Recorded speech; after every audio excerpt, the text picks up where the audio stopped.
ओम नमो भगवते वासुदेवाय।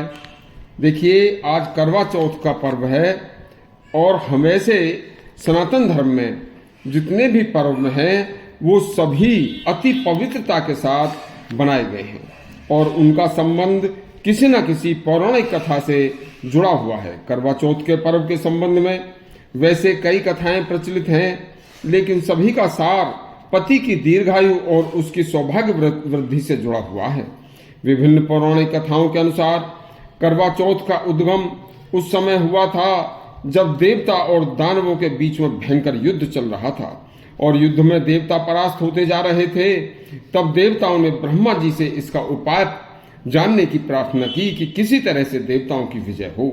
तब ब्रह्मा जी ने उन्हें सलाह दी कि अगर सभी देवताओं की पत्नियां सच्चे पवित्र मन से अपने पतियों की जीत के लिए प्रार्थना और उपवास करें तो देवता दैत्यों को परास्त करने में अवश्य सफल हो जाएंगे।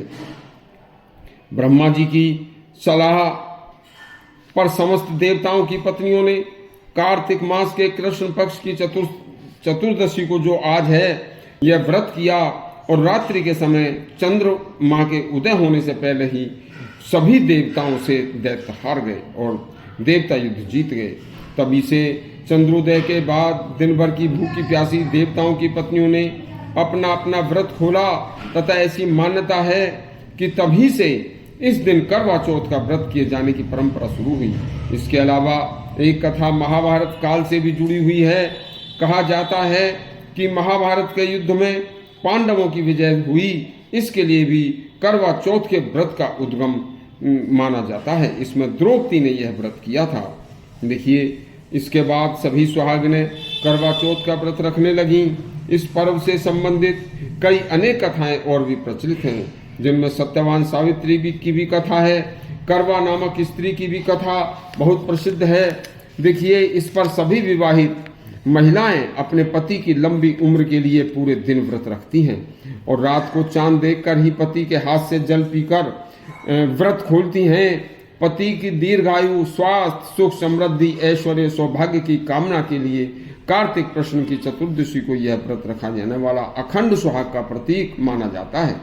सभी व्रतों के मुकाबले यह व्रत बहुत कठिन माना जाता है कि इसके समान सौभाग्य कोई व्रत नहीं है। इस व्रत को बहुत सी स्त्रियां 12 साल से 16 साल तक रखती हैं और कुछ स्त्रियां तमाम जीवन भर रखती हैं। आजकल तो बहुत से पुरुष भी इस उपवास को करने लगे हैं।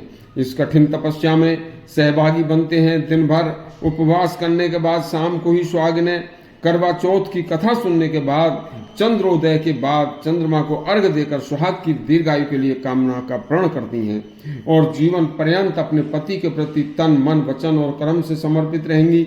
पूजा पाठ के पास सुहागिनें सास के चरण स्पर्श करके सौभाग्यवती होने का आशीर्वाद लेती हैं। लेकिन आज जिस तरह से नया जमाना आया है, इस युग में नई स्त्रियां जो नई बातें सनीमाओं से और अनेक प्रकार के दुष्कर्मों को सीखकर आज कर रही हैं, यह अच्छा नहीं है।